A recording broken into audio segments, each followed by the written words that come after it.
जब मलाई जन्डिस भएको थियो हैन त्यतिखेर एकदमै गाह्रो जन्डिसमा पनि लिभरमै गएर चाहिँ हाफ पोर्सन भन्दा धेरै 60% लिभर चाहिँ कालो ड्यामेज भइसकेको थियो तलबाट ड्यामेज हुँदै आएको थियो र मेरो बाहिरको साथीले तैले यो मोरिङ्गा भन्दो रहेछ उनीहरुले यसको पात खाऊ तिमीलाई सन्चो हुन्छ यो राम्रो बहुउपयोगी अनि मैले कसैलाई जन्मदिनको दिन यही बिरुवा एज उपहारको रूपमा मेरो यो बिरुवा दिने चाहिँ मेरो पहिलेदेखिको चाहिँ एउटा अभियान थियो र त्यो देखेपछि उले यो मोरिङ्गा हो यसले धेरै राम्रो गर्छ भनेर चाहिँ उहाँले भन्नुभयो अनि मलाई पनि जन्डिस अनि येल्लो फिभर के गर्ने होला भन्दाखेरि उहाँले चाहिँ यसको पात खाऊ भनेर मलाई पात खान लगाउनु भयो उहाँले मलाई 15 डेज खाऊ भन्नुभएको थियो काचो पात मुखले चपाएर खाने भनेर भन्नुभएको थियो मैले चपाएर खाएँ 15 दिन खाएँ मेरो जो ब्लुबेरियम जुन जन्डिसको थियो 4.7 थियो है 4.7 भनेको एकदमै धेरै हो अनि त्यो घट्दै नघट्ने एपामर्ज र ली 52 नामको दबाई मैले लगभग सधैँ त्यही खाइरहन्थे त्यो खाँदा पनि मैले खाएका खानाहरू पच्दैन थियो पेट फुलिरहने दुब्लाएर एकदमै दुब्लो भएको थिएँ र जब उसले त्यो भनेपछि मैले 15 दिन खाएँ 15 दिन खाएपछि मेरो ब्लुबेरियम घट्यो 2 point something आयो 2 घट्यो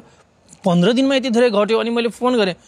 2057-58 सालमा लागेको जन्डिस 66 सालसम्म शरीरमा पाल्नु भनेको चान्चुने कुरा हैन अनि उलाई फोन गरेपछि उले मलाई के भन्यो भने ल यो तिमीले के गर भने खाऊ न के यसको साइड इफेक्ट छैन खाऊ भनेर भन्नुभयो भने 30 दिन खाथे 30 दिनपछि जन्डिस जुन मैले टेस्ट गर्दाखेरि मलाई मेरो जन्डिस चाहिँ 1.2 देखियो 1.2 देखेपछि मैले सबभन्दा पहिला चिल्लो समोसा ल्याएर खाएको हो किन झुट बोल्नु मलाई नेपालगञ्जको समोसा अति मन पर्ने मम्मीले आमाले बहुत गाली गर्नुभयो यो त सन्चो भयो भन्छस् खान्छस् फेरि बल्झिन्छ जन्डिस सन्चो हुँदैन तर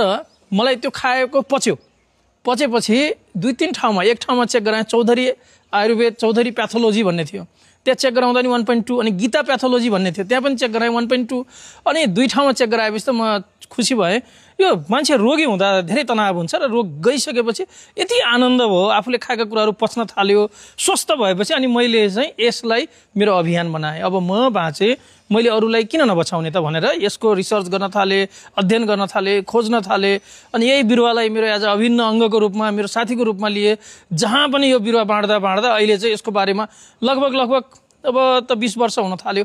यसकै पछि छु हैन र त्यसैले म अहिले पनि तपाईहरुलाई के भन्छु भने एउटा घरमा एउटा शीतल चिनी अनिवार्य लगाउनुस् sugar pressure thyroid cancer jaundice जस्ता दीर्घ रोगहरू